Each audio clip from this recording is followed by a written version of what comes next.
Salut à tous, la team OL, Thomas M. Show pour OL Fan TV. On est jeudi matin, il est tôt, mais je suis déjà dans la rue en direction du boulot et avec le cœur rempli de joie évidemment parce que l'Olympique Lyonnais a gagné hier soir sur le terrain de Dijon. Bon, j'avais prévu un petit match nul, un partout, je me suis gouré, il y a eu 3-0. Et surtout, ce qu'on doit retenir, c'est qu'il y a eu une clean sheet. Enfin, une clean sheet, on n'a pas encaissé de but. Ça a été très compliqué, surtout en seconde mi-temps, parce que l'Olympique Lyonnais a très bien joué en première mi-temps, a vraiment bouffé ces Dijonnais qui avaient un système de jeu en 3-5-2. Nous, avec notre système en 4-3-3 et avec 5 changements, parce que Bruno Genesio l'avait dit, il y aurait du changement dans notre 11 de départ. Et bon, il a mis un 4-3-3, donc sans Nabil Fekir, sans Marcelo en défense, et puis sans Ferland Mendy devant, et surtout en titularisant Moussa Dembélé. Alors, très bonne titularisation pour Moussa Dembélé qui avait à cœur de prouver les choses. On a eu aussi la titularisation de Martin Terrier sur le côté gauche. Franchement, une équipe que sur le papier qui était plutôt séduisante, hein. Malgré tous ces changements, on sent que dans cet effectif lyonnais, il y a quand même de beaux joueurs, vraiment de beaux talents même, on pourrait dire. Voilà, alors j'aimerais quand même débuter par les statistiques un peu générales de ce match. L'OL a laissé la possession de balle, mais c'est dû à une seconde mi-temps catastrophique un peu au niveau du jeu. Bien sûr, j'en reparlerai un peu plus tard. Elle est due aussi à l'exclusion de Lucas Touzard. 52% de réussite pour 52% de possession pour nos Lyonnais, pour les Dijonnais, et 48% côté lyonnais. Vous voyez, on a laissé quand même cette possession de balle, ce qui est plutôt rare pour nous de laisser cette possession. Mais vous voyez, on a été acculé en seconde période sur notre cage. On était en bloc bas et c'est ce qui a rendu fou un peu Bruno Genesio, qu'on ne fasse pas remonter ce bloc. Ça a été très compliqué, je vous l'ai dit. Et surtout, il y a une chose qui a été compliquée, c'est qu'on a encaissé, je dis bien 30 tirs. 30 tirs côté Dijonnais, vous vous rendez compte? Je sais pas, je pense qu'on est proche des records quand même. 30 tirs dans un match, seulement 6 cadrés pour les Dijonnais.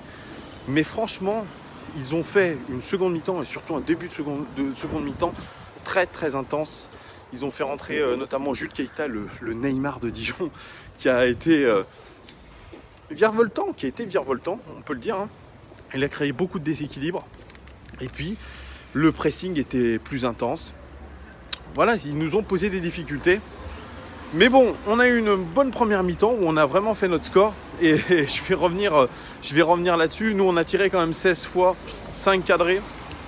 Et puis, au niveau des expected goals, c'est des buts que nous aurions dû marquer. Eh bien, on finit à 2,47 buts. Ce qui est à peu près ce qu'on a marqué. On a marqué 3 buts. On a été plutôt réaliste dans nos occasions. On n'a pas surperformé. On a un petit peu surperformé. Mais quasi que dalle. Donc vous voyez, on est dans le standard. Et puis Dijon, eux, ils auraient dû marquer 1,93 buts. Vous voyez, la qualité des occasions qu'ils ont eues en seconde mi-temps était non négligeable. On a eu un super gardien. Voilà, je vais commencer par là en faisant un peu... en me donnant mes analyses comme à chaque fois des joueur par joueur. On commence par Anthony Lopez. Anthony Lopez, franchement, il a fait une très belle prestation. Il enchaîne les belles prestations. Il est très solide, très serein. Il a réalisé des arrêts de grande classe, notamment sur coup franc. Il faut le reconnaître. Franchement, Anthony Lopez, on peut vraiment compter sur lui, surtout en ce moment. J'ai l'impression que le fait qu'il ait perdu le vice-capitana, ou que Bruno Genesio ait décidé avec lui de ne pas le mettre capitaine, je crois que ça l'a libéré d'un poids. Il avait peut-être la saison dernière ce poids du capitana et franchement, depuis qu'il ne l'a plus et depuis qu'il est revenu surtout de suspension, il est très bon, Anthony Lopez, donc bravo à lui ce soir. Alors, la défense centrale, on commence avec Jason Denayer qui continue les titularisations parce qu'il a besoin de prendre du rythme. Et bien franchement, Jason Denayer, je l'ai trouvé je l'ai trouvé bon, Jason Denayer. Je l'ai trouvé bon, mais par moments un peu déconcentré, pas appliqué notamment dans le remplacement défensif. Il n'a pas mis le pied quand il fallait, ça c'était surtout en première mi-temps. Mais franchement, en seconde mi-temps, quand il a fallu faire front à toutes ces attaques dijonnaises, il a été là. Et pour lui, c'est 45 passes réussies sur 46, c'est le record côté lyonnais dans ce match. Donc c'est une très très belle performance pour lui. Franchement, il a fait 7 dégagements, c'est le record aussi côté lyonnais dans ce match. Preuve qu'il a défendu la citadelle lyonnaise avec aplomb. Vraiment, Jason Denayer quand même, sur qui on peut vraiment compter. C'est un élément majeur de notre équipe déjà. Et il avait de toute façon à cœur de se relancer. Et c'était vraiment le cas depuis qu'il est titulaire. Il a été titularisé aux côtés de Jérémy Morel, une fois n'est pas coutume. Jérémy Morel qui a perdu sa place pour Jason Denayer. Et bien Jérémy Morel, franchement, il a fait un match à la Jérémy Morel. Il a été très concentré, très appliqué. Peut-être un peu de temps en temps battu dans les duels, notamment face à Julio Tavares qui est plus grand que lui. Mais franchement, il a été bon. 2 interceptions pour lui, 6 dégagements. Voilà, c'est un match propre de sa part. Sur les latéraux, on avait aligné sur le côté droit Raphaël qui retrouvait une place de titulaire. Et on va dire que Raphaël a été très bon hier soir, surtout en première mi-temps. 42 passes réussies sur 50, 2 passes clés à son actif, 10 passes réussies dans le dernier tiers sur 15. C'est le record côté lyonnais dans ce match. Oui, c'est lui qui a ce record-là parce que vraiment, en seconde mi-temps, je crois qu'on n'a pas vu la surface de réparation inverse que quelques fois. Donc vous voyez, c'est un record, c'est lui qui le détient. Un centre réussi sur 4, c'est aussi le record côté lyonnais dans ce match. C'est ça qui est un peu faible. Et ce centre réussi, c'est la passe décisive pour Martin Terrier sur un de ses débordements. Donc de la réussite quand même. Mais un centre réussi sur 4, on peut dire que c'est très peu encore une nouvelle fois. Je trouve que les latéraux ne sont pas assez précis dans leur centre. Ça, c'est une constante côté OL. 7 ballons récupérés pour lui. Rendez-vous compte aussi au niveau défensif de son abattage. C'est le record côté lyonnais dans ce match. Et puis 3 interceptions. C'est le record côté lyonnais dans ce match aussi. Et puis 5 dégagements. C'est un match plein. Alors en première mi-temps, effectivement, il montait trop sur son côté. Et il avait du mal à cadrer son vis-à-vis. Ce qui a rendu fou un peu Bruno Genesio. Mais c'est vrai, on se disait, mais Raphaël, pourquoi tu vas pas sur le joueur?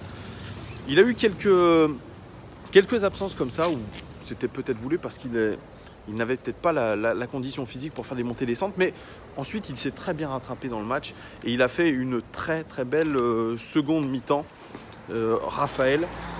Et sur le côté gauche, à la place de Ferland Mendy, on a mis un faux pied, on a mis Léo Dubois. Léo Dubois qui a fait un match à la Léo Dubois, si on peut dire. Il a fait un match très très correct. Très très correct. Il a fait 5 ballons récupérés, seulement vous me direz. Mais il a donné un abattage un peu qu'on lui connaît. Il a fait beaucoup de dégagements. Il a été vraiment présent sur son côté. Il a été serein, Léo Dubois. Moi, je le trouve intéressant. Il a un profil bien évidemment différent de Ferland Mendy. C'est un joueur qui ne va pas aller dans la percussion vraiment, mais il est dans la construction du jeu. Il est capable de créer de surnombre au milieu de terrain. C'est un joueur vraiment de devoir aussi, qui ne se rate pas quand il est titulaire. Franchement, ça va être un joueur sur qui on peut compter. Donc Léo Dubois, pour moi, a fait une belle prestation, mais je sais qu'il y en a qui penseront différemment de moi. Moi, je l'ai trouvé plutôt à son avantage. Ça ne s'est pas vu forcément dans les statistiques. Vous voyez, avec ces 5 ballons récupérés, mais voilà, il y a du mieux chez Léo Dubois. Et je pense qu'il va vraiment monter en puissance. On lui montre qu'on peut lui donner des responsabilités, même d'être sur ce côté gauche, où il a clairement pris le dessus sur Marsal. Marsal, on se demande si vraiment il reviendra un jour sur ce côté gauche. Et puis au milieu de terrain, on avait notre sentinelle Lucas Touzard qui revenait dans le match en tant que titulaire. Lucas Touzard, il a eu un match compliqué. Un duel aérien sur 2 réussi pour lui. 5 tacles réussis, c'est le record côté lyonnais dans ce match. C'est le meilleur tacleur de notre équipe, ça on va pas se mentir. Et puis surtout, 3 fautes commises pour lui. C'est le record côté lyonnais dans ce match. Et il a eu 2 cartons jaunes. À la 66e minute, il a été expulsé, ce qui a pénalisé l'équipe. Est-ce qu'il a, sur ce match, perdu sa place de titulaire définitivement au profit de Cheikh Diop? Personne ne peut nous le dire, mais il va sûrement prendre 2 matchs de suspension. Je crois que depuis qu'il a perdu sa place contre Manchester City, je pense que le niveau de confiance de Lucas Touzard est un peu retombé parce qu'il pensait vraiment cette saison prendre une place incontournable. Il avait demandé le vice-capitanat à Bruno Genesio. Vous voyez, c'est un peu décevant pour lui. Il est obligé de relever la tête. Voilà. Il n'a pas contesté sa sanction hier. Il s'est barré du terrain très déçu. Mais il faut qu'il donne plus, malheureusement, Lucas Touzard. Moi, j'avais vu des bonnes choses contre Caen. Malheureusement, il a fait les frais de ce non-match de la part de l'OL. Et puis, il va avoir du mal maintenant à revenir. Il faudrait vraiment des grosses contre-performances de la part de Cheikh Diop qui l'a remplacé. Mais hier, je ne l'ai pas trouvé non plus exceptionnel quand il est rentré, Cheikh Diop. Dans sa lignée du match contre Marseille, faute de concentration, faute de transmission. Pareil, il faut qu'il se ressaisisse, Cheikh Diop. Dans ce milieu de terrain, il y avait Tanguy Ndombele, bien évidemment. Il a fait un match ndombelesque, une première mi-temps, devrais-je dire, parce que l'OL joue qu'une mi-temps sur 2. Ça, c'est un classique chez eux. Il a fait une très très belle première mi-temps, avec 2 passes clés à son actif, 9 passes réussies dans le dernier tiers sur 13, un duel aérien réussi sur 2, 5 ballons récupérés, et puis cette faute subie, preuve de son impact. Alors, Tanguy Ndombele, ce qui est assez incroyable, c'est qu'il est fin techniquement. Pour se sortir du marquage, il est capable d'utiliser des touches de balle très rapides. Vraiment, c'est ce qui fait sa caractéristique à Tanguy Ndombele. Cette capacité vraiment à se sortir du marquage, à percuter et surtout à récupérer des ballons, à être vraiment présent. Franchement, on va avoir du mal à le garder, je pense, Tanguy Ndombele la saison prochaine. Ça va être probablement sa dernière saison avec nous, parce qu'il a tellement de qualité, il s'est adapté très rapidement à notre jeu. Peut-être le petit bémol, c'est qu'il ne tente pas, c'est sa chance. Il dit qu'il aime faire marquer les autres, il n'aime pas prendre sa chance, mais pourtant il a une très très belle qualité de frappe. Bon, il a fait une frappe qui était complètement dévissée hier, mais il faut qu'il prenne cette confiance. Mais on le sent déjà dans la dernière passe et dans l'avant-dernière passe, c'est très très lourd. Vous voyez, 2 passes clés pour lui, vraiment très bon Tanguy Ndombele sur cette première mi-temps. Il est sorti un peu blessé, mais apparemment c'est qu'un coup, donc c'est rassurant. Oussem Aouar titularisé encore de nouveau. Et franchement, Oussem Aouar, il est titularisé sur un côté, mais il revient beaucoup axe. Je crois que Bruno Genesio l'a compris. Il est meilleur quand il revient dans la 4 passes clés pour lui. 8 passes réussies dans le dernier tiers. Ça, c'est assez énorme, et puis 2 dégagements à son actif, 4 passes clés. C'est un créateur. Il s'est retrouvé très souvent dans la surface de réparation, et c'est lui qui a permis à Moussa Dembélé de marquer son 2e but. Voilà, il y a eu un petit cafouillage, mais voilà, il se projette, il crée du jeu, c'est intéressant. Par contre, le petit bémol, je pense qu'il a un peu de mal physiquement en ce moment. Voilà, il commence très pied au plancher, on va dire, ces matchs. Et puis, au fur et à mesure, il baisse en intensité, un peu comme l'équipe. Mais ça, il faut qu'il règle ce problème, voilà, d'intensité. Voilà, on le voit, on l'a vu sur la seconde mi-temps, beaucoup plus effacé, Oussem Aouar. Il faut qu'il gagne en régularité dans le match. C'est surtout ça que je lui dirais. Voilà. Un conseil, évidemment, oui, je donne des conseils, moi, avec ma petite caméra, mon petit truc de YouTube, je donne des conseils aux joueurs, évidemment. Voilà pour Oussem Aouar sur le côté droit titularisé. Bertrand Traoré qui utilise vraiment aussi, pareil, ses belles performances, qui utilise sa belle performance contre Marseille pour retrouver, pareil, une place de titulaire sur le côté droit, et aussi la blessure de Maxwell Cornet, bien évidemment. Eh bien, Bertrand Traoré, il a fait une mi-temps correcte. Sans plus, une passe clé pour lui, 2 duels réussis sur 4, 3 tacles réussis pour lui, 2 fautes subies et 3 dribbles. C'est le record côté lyonnais dans ce match. Du bon et du moins bon pour le Bertrand Traoré qui a été beaucoup moins en réussite que face à Marseille. Malgré tout, il a tenté de faire du Berthaud, voilà, c'est son petit surnom. Du Bertrand Traoré sans réussite. Alors c'est pareil, c'est de la régularité qu'il lui faut. C'est indispensable pour le plus haut niveau de gagner en régularité. Même sur ces matchs-là. Alors bien sûr, il a apporté défensivement. Il a apporté un poil offensivement, mais ce n'est pas assez. Notamment sur les dédoublements, il n'y arrive toujours pas. Pourtant, Raphaël est un joueur qui déborde pas mal. il faut qu'il gagne en lucidité, qu'il prenne les bonnes décisions, Bertrand Traoré. Parce que techniquement, ça reste l'un de nos meilleurs joueurs. Et je le répète, c'est quelqu'un que j'apprécie énormément, qui nous sera très utile sur tout le reste de la saison. Côté gauche, qui a été titularisé, c'est Martin Terrier. Martin Terrier, lui, pareil, il devait profiter de ce match pour montrer qu'il avait les capacités pour être un élément important de notre effectif. Il a été mis en tribune à Manchester City. Il n'est pas rentré en jeu, je crois, contre Marseille. Là, c'était une occasion pour lui de le faire. Et il a réalisé une passe clé et il a surtout marqué un but. Et puis, c'est tout. Mais un beau but quand même, sur ce très beau débordement de Raphaël. Il s'est élevé plus haut que tout le monde. Et puis, il a marqué ce but de la tête. Un très beau but. On sait qu'il est très adroit dans la surface de réparation, qu'il est très précis. Il nous l'a montré, mais ça manque de consistance encore dans son jeu. On sent qu'il n'a pas une énorme confiance. Il doit progresser. C'est une saison pour lui d'adaptation. Voilà, on va dire ça comme ça, une saison d'adaptation. Il sera précieux sur certains matchs. Mais pour moi, il n'a pas encore le niveau absolu pour être un titulaire indiscutable. Il a des qualités. Il l'a prouvé. Mais voilà, on attend un peu plus. Alors Martin Terrier qui est sorti blessé, la cheville a tourné. Je pense que c'est une petite entorse. Ce qui est dommage pour lui parce que ça le coupe aussi dans son adaptation et dans sa progression. Voilà, et puis la titularisation de Moussa Dembélé. La première titularisation, la deuxième après le match contre Caen, eh bien il a marqué 2 buts, Moussa Dembélé, et il a montré tout l'étendue de son talent. 2 buts pour lui, une passe clé, 3 duels réussis sur 5, c'est le record côté lyonnais dans ce match. 3 duels aériens sur 4 réussis, c'est le record côté lyonnais dans ce match. 3 fautes par contre, parce que bien évidemment quand vous êtes une armoire à glace comme Moussa Dembélé, vous faites faute dans votre pressing, etc. Mais voilà, c'est pareil. Et puis 3 dribbles réussis, c'est autant que Bertrand Traoré, c'est le record côté lyonnais dans ce match.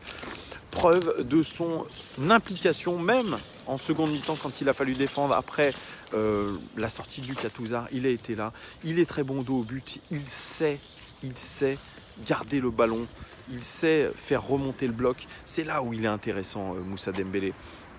Et puis on a très bien vu qu'il avait ces qualités qu'on lui avait connues au Celtic Glasgow, des qualités de finisseur indéniables, parce que ces 2 buts, il faut les mettre. Notamment le premier avec ce petit piqué au-dessus du gardien, c'est de la finesse. Le deuxième, il le fait en renard des surfaces.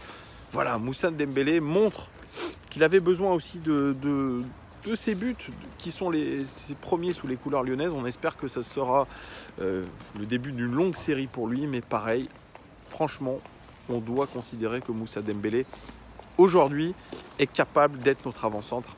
C'est une question aussi d'adaptation, de jeu avec ses partenaires.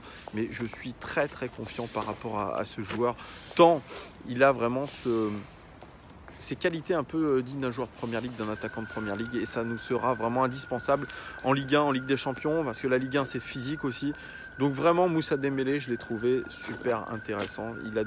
Il a tout pour être un joueur exceptionnel et marquer l'histoire de notre club. Je vais aller même plus loin. Franchement, Moussa Dembélé, voilà, il faudra compter sur lui. Alors je dis rien sur les remplaçants, soit Cheikh Diop, Jordan Ferry, Memphis Depay qui est rentré. Et Memphis Depay, il est en dedans. C'est bien ce que j'avais pensé, notamment du match contre City, où je l'avais trouvé vraiment un peu fatigué. Il est revenu de la trêve internationale où il a été pourtant très bon avec les Pays-Bas. Je l'ai trouvé fatigué. Là, il a eu une occasion, d'ailleurs sur une passe de Moussa Dembélé, il a eu une occasion face à face avec le gardien qu'il a raté, un peu trop de suffisance. Memphis Depay retombe un peu dans ses travers et c'est dommage. Et j'ai l'impression que, comme il a fait un petit séjour sur le banc, notamment face à Caen et là aujourd'hui face à Dijon, j'ai l'impression qu'il le prend mal. Et j'ai envie de dire qu'il se sent peut-être un petit peu moins important. Et quand il voit que Moussa Dembélé a marqué 2 buts en tant qu'avant-centre, il se dit « Tiens, le vent est en train de tourner, il va falloir que je redouble d'efforts. » Oui, parce qu'aujourd'hui, si je suis Bruno Genesio, moi je retitularise Moussa Dembélé et je laisse Memphis Depay sur le banc. Donc la concurrence est quand même intense du côté de l'OL, mais c'est cette concurrence-là qui va faire qu'on va passer des paliers et qu'on va devenir meilleur. Parce que contre Dijon, ce qu'on doit retenir, c'est avant tout une première mi-temps très très bonne, où on a profité d'un laxisme terrible de la part des Dijonnais, puis on a été surtout très réaliste dans les 2 surfaces. On a tenu aussi le choc en seconde mi-temps. Ça, c'était intéressant aussi de voir l'OL dans cette configuration-là, c'est-à-dire d'être en bloc bas et de subir les attaques d'une équipe. Bon, en face c'est pas un top cadre européen, mais c'est une équipe qui nous a quand même posé beaucoup de problèmes en seconde mi-temps et on a réussi, on a fait front et on a fait cette clean sheet et c'est important ça pour la confiance de nos défenseurs et même de nos attaquants. Voilà, on a eu de la solidarité hier. Ça, bon, quand j'ai éteint le match, à la fin du match, j'étais pas non plus hyper satisfait. Je me suis dit que vraiment, il manquait quelque chose, encore une fois, il manquait quelque chose. On a vécu, certes, une belle première mi-temps, mais dans ce match, on aurait aimé voir un peu plus de consistance. Mais est-ce qu'on peut demander beaucoup à une équipe qui a été remaniée avec 5 joueurs différents et qui a surtout fait une grosse semaine la semaine dernière? Voilà, moi je trouve que c'est tout à fait honorable dans un match piège. On a su trouver les solutions et on devra jouer le même genre de match samedi contre Nantes. Je pense qu'il y aura aussi quelques changements à faire, mais voilà. L'OL repart du bon pied, repart avec un peu plus de confiance parce que c'est le président Less qui a parlé de confiance. Les joueurs n'étaient pas dans la suffisance mais étaient dans un manque de confiance. Je pense que c'était un peu des deux contre Caen. Mais voilà, on a su se ressaisir et je crois que le match de Manchester City a quand même lancé une belle période. Vous voyez, même dans les expected goals, on voit qu'on est à 2,47 buts, on en a marqué 3, on est plus réaliste devant la cage. Donc c'est ça qui est cool. Voilà les gones, ça fait 21 minutes que je parle, je sais, c'est un peu long. J'espère qu'il y en a qui auront eu le courage de voir ce petit résumé, cette petite analyse que j'ai faite. Dites-moi ce que vous avez pensé de ce match, les gones. Est-ce que vous avez été satisfait de cette rencontre? Qu'est-ce que vous aimeriez qu'on améliore? Et surtout, est-ce que vous pensez que Moussa Dembélé s'est définitivement installé dans une place de titulaire? Enfin, je vais peut-être un peu loin en disant définitivement, mais est-ce que vous pensez que Moussa Dembélé s'est installé durablement dans une place de titulaire et a relégué sur le banc Memphis Depay? Qu'est-ce que vous avez pensé aussi de la prestation de Léo Dubois à gauche? Et surtout aussi, qu'est-ce que vous pensez de l'avenir à court terme de Lucas Touzard dans cette équipe lyonnaise? Voilà les gones. Désolé, je me suis gouré dans mon pari. Ceux qui m'avaient suivi, désolé. L'OL a gagné et c'est ça le plus important. Je vous souhaite une très très belle journée parce qu'il fait beau à Lyon. J'espère que là où vous êtes, parce qu'il y en a qui me suivent, qui ne sont pas de Lyon, il fait beau, profitez. Il fait un peu plus risqué quand même le matin. Voilà les gones, je vous souhaite une très très bonne journée et puis on se retrouve soit avec Jean-Paul, soit avec moi pour faire un avant-match de ce match contre le FC Nantes qui arrive très très vite et qui arrive samedi à 20h. Allez, à bientôt. On est deuxième les gones. On est deuxième de la Ligue 1. Certes, à 8 points du Paris Saint-Germain, mais on y est. Allez, ciao les gones.